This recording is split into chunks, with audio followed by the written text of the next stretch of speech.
ladies and gentlemen. This is the comedy news presented to you by Sit Up Comedy Show, broadcast live from Potatisen. Yeah! Abe.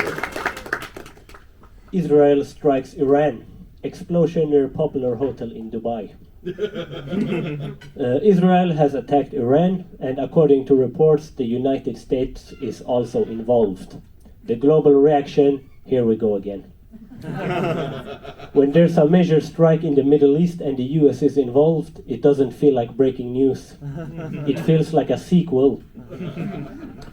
According to very trusted sources, the supreme leader of Iran, Ayatollah Khomeini, has died in the attacks.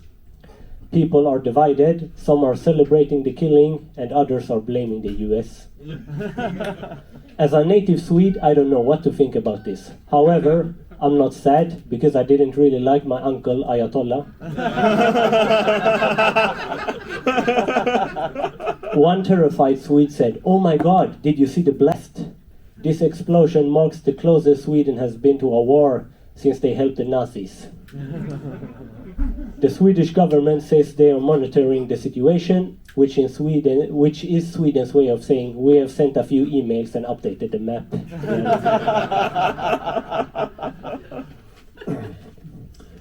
Iran has announced the death of the supreme leader. Many peace and freedom and human rights supporters have gathered to celebrate the assassination of Ayatollah al-Khomeini.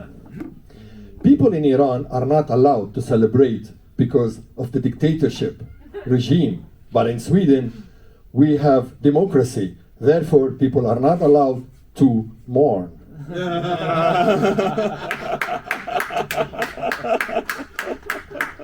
Explosion in Middle East. Melodifestivalen responds with drum roll.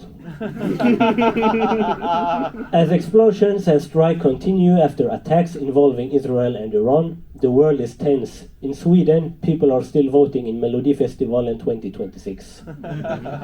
While diplomats debate missiles and national security councils meet, Swedes are arguing about the host Gina Dirawi and her choice of earrings. One Swedish critic said, "She's too much for me." Another added, "She speaks too fast and her fashion choices, I don't know, it's too fancy for me." Experts say this obsession with Gina's hosting style is a national crisis itself.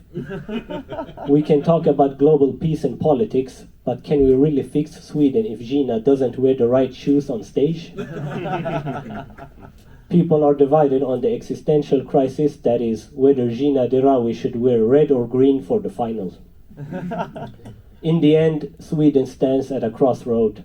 Global chaos or Gina's wardrobe.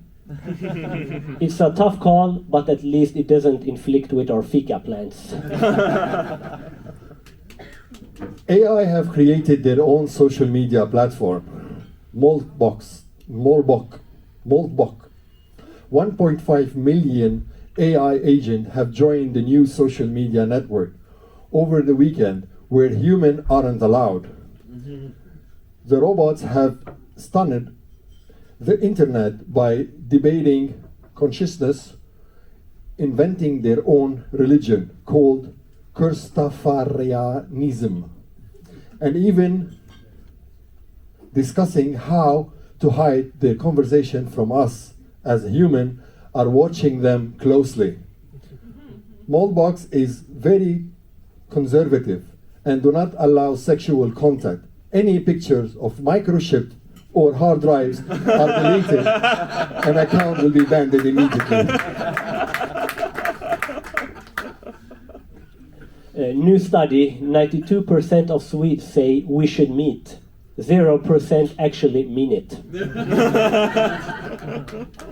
A new national study has confirmed what foreigners in Sweden have suspected for years. When a Swede says we should meet sometime, it is not a plan, it is a goodbye. Researchers interviewed over 3,000 Swedes. 92% admitted they have suggested meeting up with no intention of ever scheduling it. The remaining 8% are still checking their calendars. Experts describe this as polite exit strategy. In Sweden, confrontation is avoided, conflict is avoided, even actual meetings are avoided. Sociologists say politeness is Sweden's true national sport. Not hockey, not football, just soft rejection. The study also found that phrases like "we must grab coffee," "let's definitely do dinner," and "yes, absolutely" translate directly to "good luck with your life."